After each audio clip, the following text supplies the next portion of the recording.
Let's check in with Joseph Lindsley in Ukraine. Joe. Little fucking Joe Lindsley. Joe Lindsley is quickly becoming an American treasure in broadcasting. Welcome to Ukraine Bank. It's Mr. Joseph Lindsley, who joins us every morning, giving us updates on what's happening in Ukraine. Joseph, thanks for hopping on again this morning.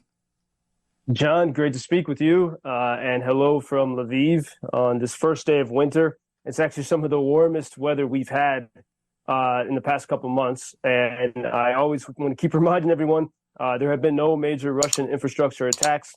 The cities are functioning quite normally, and as I heard you speaking just now about gift certificates for teachers, we've had a few donors in the U.S. who've wanted to give some kind of gift card to Ukrainian soldiers.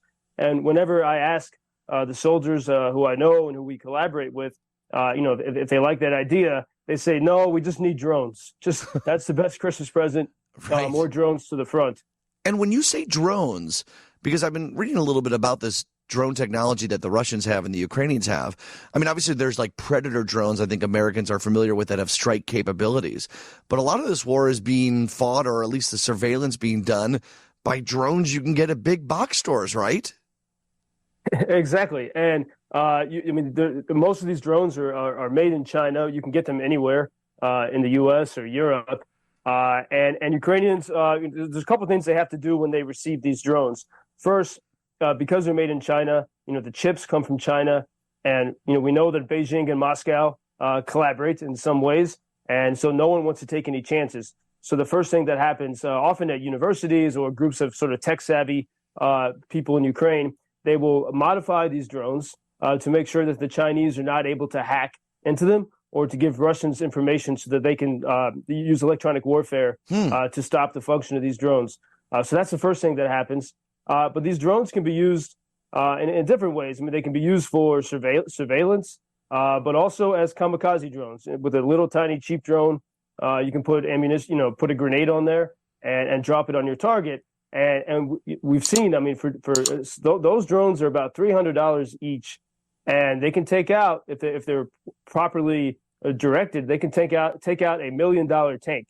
And so it's very important. I mean, Russians have begun to catch up, unfortunately, on the drone technology, but Ukraine. I mean, I'm always hearing stories of drone development among Ukrainians, and it's while Ukrainians are waiting for hoping for bigger weapons from the U.S. They're doing everything they can with this small technology.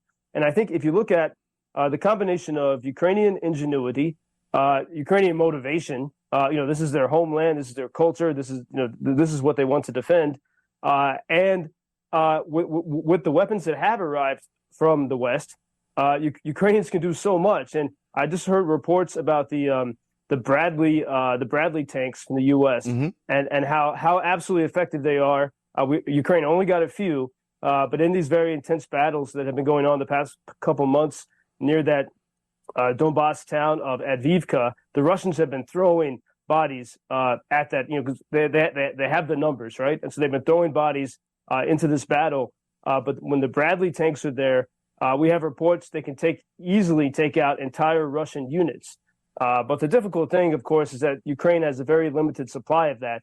And we do hear, as we talked about these past days, Ukraine is looking at the reality of that they're going to have to mobilize up to 500,000 more citizens into the military.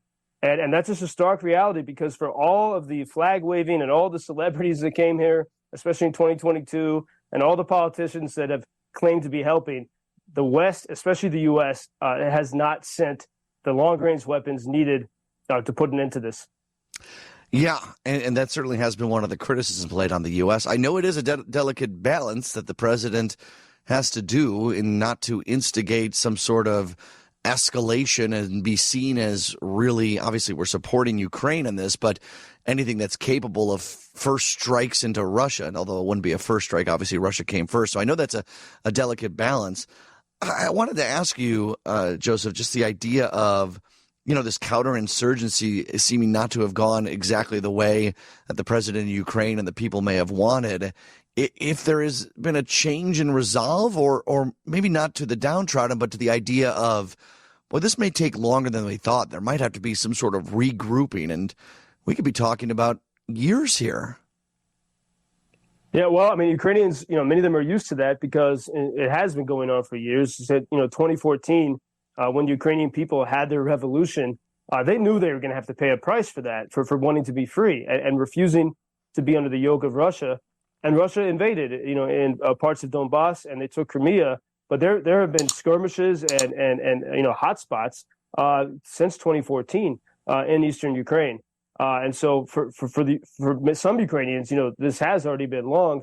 But I think when we hear this talk of the counteroffensive, and it was very much hyped up in some ways. The Ukrainians had to promise something last spring, but the media sort of ran with it, and everyone was so focused on that. But I think we also have to look from the other side of it. What has Russia done? What did Russia do in 2023? And, I'm starting to see these stories in the Washington Post and other places. Oh, that, Putin should be congratulating himself on a great year. Russia, the invader, has not gained any notable territory this entire year after Bakhmut, after the fall of Bakhmut in about February. But really, so about 8 months, Russia has not made serious gains. Ukrainians have made very tiny gains. But what has Russia been able to do? And if you look at what Russia did last winter, going up until about February, Ukrainian cities were pummeled every week. Their infrastructure was broken throughout Ukraine, and that's just not happening right now. And so we can say that the counteroffensive was stalled, but the Ukrainians have held the line. I'm in touch often with the guys that are fighting there right at the edge. They're always finding new ways to break through. They're very, with a lot of ingenuity. Their spirits are still high there, even though the toll is quite heavy. But it's very important to look at the balance. Like, every time we say the counteroffensive has failed, consider, has Russia succeeded or Russia failed? And then, of course, the biggest story that almost everyone misses, what has happened in the Black Sea.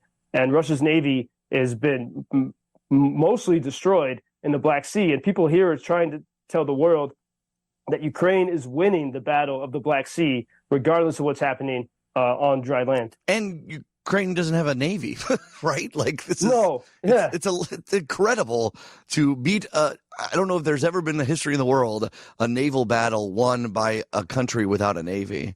We'll have to dive further into that another day, Joseph Lindsley. And tomorrow maybe we could talk a little bit about what the holidays look like over there, okay?